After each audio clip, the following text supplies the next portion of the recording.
Now there were 4 men with leprosy sitting at the entrance of the city gates. "Why should we sit here waiting to die?" they asked each other. "We will starve if we stay here, but with the famine in the city, we will starve if we go back there. So we might as well go out and surrender to the Aramean army. If they let us live, so much the better. But if they kill us, we would have died anyway." When the men with leprosy arrived at the edge of the camp, they went into one tent after another, eating and drinking wine, and they carried off silver and gold and clothing and hid it. Finally they said to each other, "This is not right. This is a day of good news, and we aren't sharing it with anyone. If we wait until morning, some calamity will certainly fall upon us. Come on, let's go back and tell the people about the people at the palace."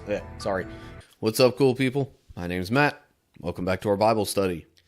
Alright, so now we're looking at 2 Kings chapter 7, which the first couple of verses very much continue what the previous chapter said. So for context, there's conflict going on between Aram and Israel. Some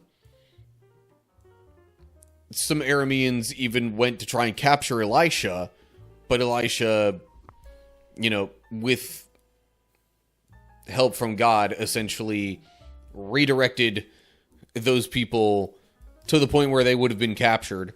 But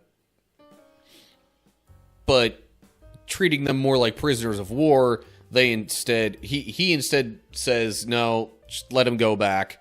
But then a while later, the king of Aram comes to Israel and lays siege to the capital city, Samaria. It's real bad. The king of Israel now is, wanting Elisha dead because he's like, "This is all God's fault, so I'm going to take it out on you since you're his prophet." But in response to that, then we get to what Elisha says in verse 1 here. Elisha replied, "Listen to this message from the Lord. This is what the Lord says. By this time tomorrow in the markets of Samaria, 6 quarts of choice flour will cost only 1 piece of silver, and 12 quarts of barley grain will cost only 1 piece of silver." The officer assisting the king said to the man of God, "That couldn't happen even if the Lord opened the windows of heaven." But Elisha replied, "You will see it happen with your own eyes, but you won't be able to eat any of it." Okay, so for reference, it mentioned in the previous chapter that a donkey's head, which may not so much be the literal head, maybe that was some measurement or something, I don't know. Anyway, it mentions these things that seem like they shouldn't be very much, selling for 80 pieces of silver. Or like this, some kind of vegetable, apparently, that was nicknamed Dove's Dung, sold for 5 pieces of silver. If something that insignificant was selling for 5 pieces of silver before, and now you've got 12 quarts of barley grain, or 6 quarts of choice flour, each costing only 1 piece of silver, that's a big difference. Because those are, we might not know exactly what was being referred to in some of those verses in the previous chapter, but I think it's clear just from how they're described that, barley grain is a fairly obvious thing. It's, in some places, pretty plentiful, but it's also very useful, and very obviously useful to anybody. And so those selling for 1 piece of silver. Hebrews says 1 seah of choice flour will cost a shekel. And then 2 seahs of barley grain will cost a shekel. Similar kind of idea. You can look at those notes a little closer if you want, but it essentially gives the Hebrew unit and then like a metric system unit. But New Living Translation tends to, as much as possible, go with imperial units. Anywho, enough about that. So, yeah, there's going to be a major difference. And he even says it'll happen by the same time the next day. Tomorrow. That there's going to be this massive change.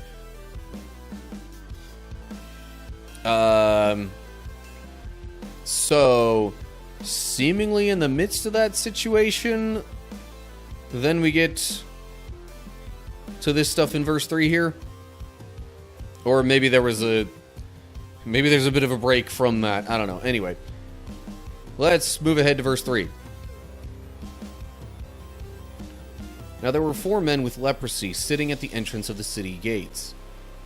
Why should we sit here waiting to die, they asked each other. We will starve if we stay here, but with the famine in the city, we will starve if we go back there. So we might as well go out and surrender to the Aramean army. If they let us live, so much the better. But if they kill us, we would have died anyway.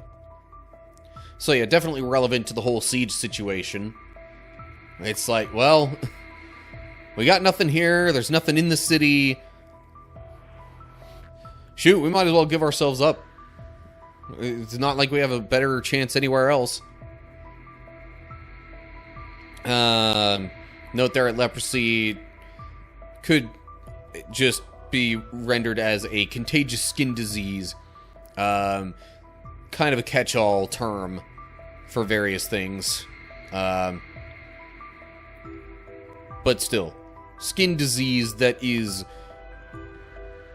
you know, contagious and not just something like we might see in some... There's like certain genetic things that cause skin discoloration. This is not that. This is contagious, like actual disease that is harmful and can spread. Anyway. Okay, so these guys are going to see about giving themselves up. And then we get to verse 5. So at twilight, they set out for the camp of the Arameans. But when they came to the edge of the camp, no one was there. For the Lord had caused the Aramean army to hear the clatter of speeding chariots, and the galloping of horses, and the sounds of a great army approaching. The king of Israel has hired the Hittites and Egyptians to attack us, they cried to one another. So they panicked and ran into the night, abandoning their tents, horses, donkeys, and everything else as they fled for their lives. Let me keep going a little bit more. When the men with leprosy arrived at the edge of the camp, they went into one tent after another, eating and drinking wine, and they carried off silver and gold and clothing and hid it. Finally, they said to each other, "This is not right. This is a day of good news, and we aren't sharing it with anyone. If we wait until morning, some calamity will certainly fall upon us. Come on, let's go back and tell the people about the people at the palace." Sorry. So, it turns out that God had essentially driven the Arameans away. Perhaps with that, like, heavenly army or whatever it was in the previous chapter. It mentioned, you know, that the people who were coming to capture Elisha, in the midst of that situation, there were a bunch of horses and chariots of fire that were on Elisha's side. Or more accurately, the Lord's side, but Elisha being a prophet of the Lord. Anyway. Perhaps it was those horses and chariots that were involved in this situation.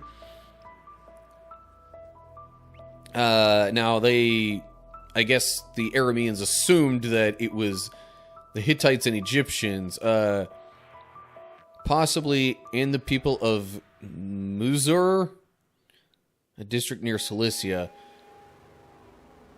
instead of the Egyptians, maybe. But anyway, I assume those are mentioned because they were notably strong armies. I don't know. But in any case, they assume that they're under attack and need to flee for their lives. So they just abandon everything, don't pack up the camp because they don't think they have time to pack up the camp. And that all then gets left behind. So these men with leprosy who were going to give themselves up find all this there, just abandoned, enjoy some of it for themselves, and then realize, hold up, this is good news for the city. We've been enjoying ourselves here, but we need to spread the good news. So, then in verse 10, so they went back to the city and told the gatekeepers what had happened. We went out to the Aramean camp, they said, and no one was there. The horses and donkeys were tethered and the tents were all in order, but there wasn't a single person around. Then the gatekeepers shouted the news to the people in the palace. You know what, I'm just going to keep going. The king got out of bed in the middle of the night and told his officers, I know what has happened. The Arameans know we are starving, so they have left their camp and have hidden in the fields. They are expecting us to leave the city, and then they will take us alive and capture the city. One of his officers replied, We had better send out scouts to check into this. Let them take 5 of the remaining horses. If something happens to them, it will be no worse than if they stay here and die with the rest of us. Okay. I guess I could understand the king's skepticism here. But the men with leprosy report to the gatekeepers, who then tell the people at the palace, and now they're going to look into it. King's skeptical, so they're going to send some scouts first. That was me combining send and scouts there for a second. Anyway, they're going to send some scouts to check it out. Make sure that it's all actually okay. And that they're not just going to get attacked when they go to try and get the stuff. Or that the Arameans are going to then take over the city while they're outside of it. Alright. Then we get to verse 14. So 2 chariots with horses were prepared, and the king sent scouts to see what had happened to the Aramean army. They went all the way to the Jordan River, following a trail of clothing and equipment that the Arameans had thrown away in their mad rush to escape. The scouts returned and told the king about it. Then the people of Samaria rushed out and plundered the Aramean camp.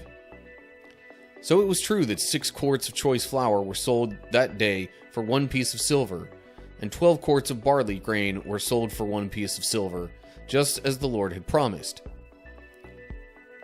The king appointed his officer to control the traffic at the gate, but he was knocked down and trampled to death as the people rushed out. So everything happened exactly as the man of God had predicted when the king came to his house.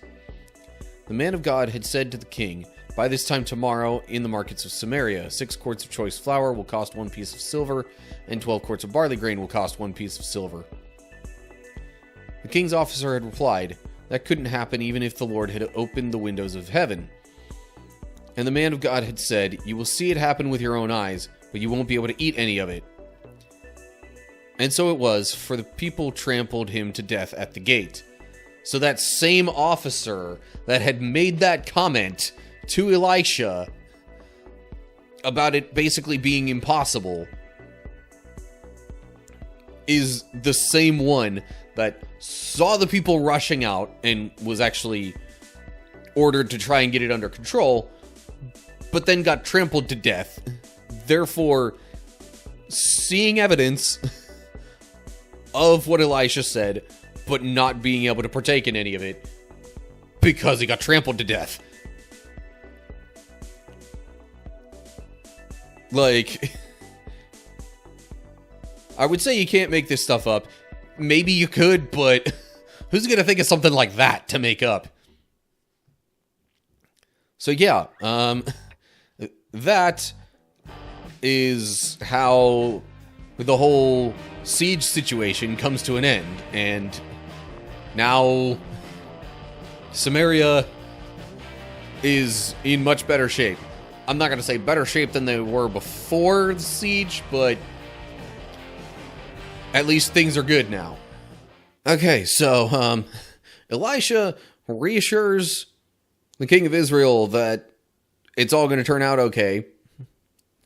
He and, I guess, his messenger or whoever he had sent expressed some doubt. But unsurprisingly, for people who believe, like, based on all the stories of the Bible thus far, unsurprisingly, it comes to pass.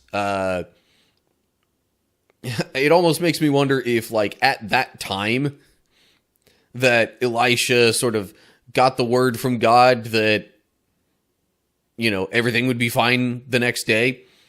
That, like, if that was when God was essentially driving the Arameans away. But then they discover that not only are the Arameans gone, but they left a bunch of stuff behind. So they take it as theirs then. As always, like and share if you enjoyed the video. Subscribe to the channel to keep track of my videos as I post new ones. Look down in the description for links to social media pages and all sorts of good stuff like that. And leave comments down below with thoughts or questions or anything like that to add to the discussion. And I'll let you know what I think as well. But yeah, that's it for now. Hope you're all doing well. Hopefully I'll see you soon for another video. Whatever the case is, till next time, stay cool, people.